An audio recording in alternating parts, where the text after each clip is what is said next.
Bible की शान।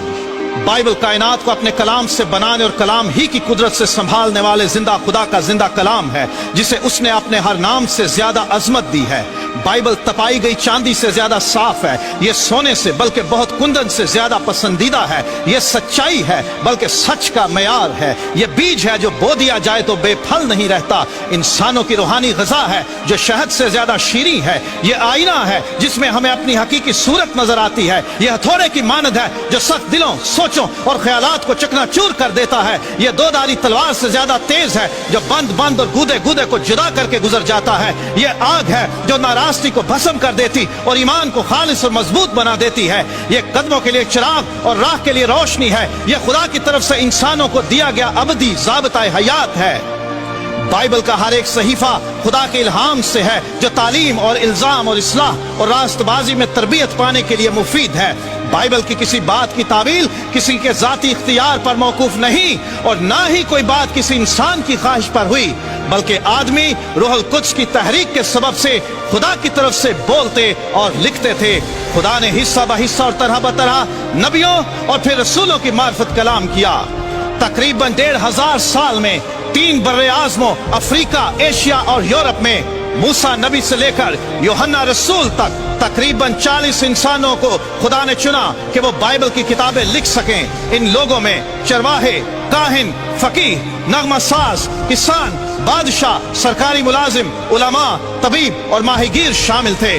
उनके जमाने अलग, हालात अलग और मकामात भी अलग अलग थे, तो भी बाइबल की तमाम किताबों में एक ही मरकजी मजमून का पाया जाना और इसमें किसी भी तरह के अंदरूनी तजाद या इख्तलाफ का ना पाया जाना यह जाहिर करता है कि बाइबल खुदाए वाहिद का शाहकार है। बाइबल की हजारों नबूवतें तारीख में लफ्ज ब लफ्ज पूरी हो चुकी हैं और अब भी यह सिलसिला जारी है, जो इस बात का सबूत है कि यह कलाम ऐसी हस्ती का है जो इंसानों समेत तमाम कायनात के माजी, हाल और मुस्तकबिल से ना सिर्फ वाकिफ है बल्कि उस पर इख्तियार रखती है।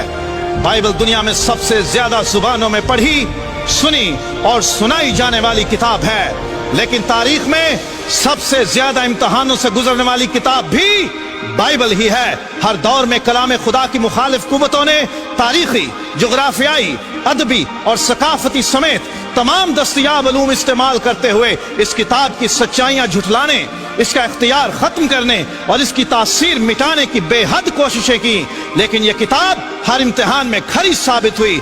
इसकी मुखालिफत करने वाली कुव्वतें खुद मिट गईं, लेकिन इस किताब की सच्चाइयां, इख्तियार और तासीर आज भी कायम है।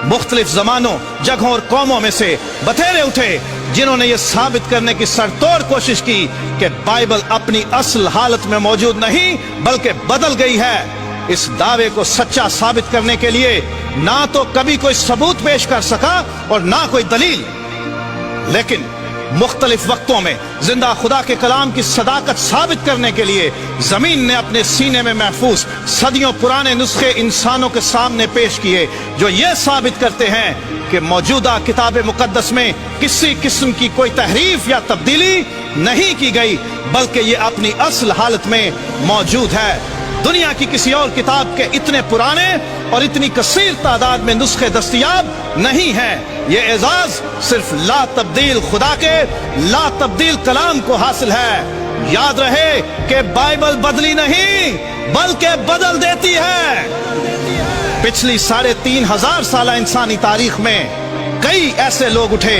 जिन्होंने अपने इख्तियार, ताकत और वसाइल का इस्तेमाल करते हुए कलाम खुदा को सफ़ाए हस्ती से मिटा देने की कोशिश की और इस कलाम पर ईमान रखने वालों और इसकी मुनादी करने वालों को घायल किया, मारा, जिंदा जलाया, खूंखार दरिंदों के सामने डाला, जलते हुए तेल में डाला, जानवरों की खालों में सिया, सूलियों पर चढ़ाया और यह भी दावा कर दिया कि हमने बाइबल का वजूद इस दुनिया से खत्म कर दिया है। लेकिन याद रहे कि बाइबल को मिटाने के दावे करने वाले खुद मिट गए, लेकिन बाइबल अपनी पूरी शान, सदाकत, इख्तियार और तासीर के साथ आज भी कायम है।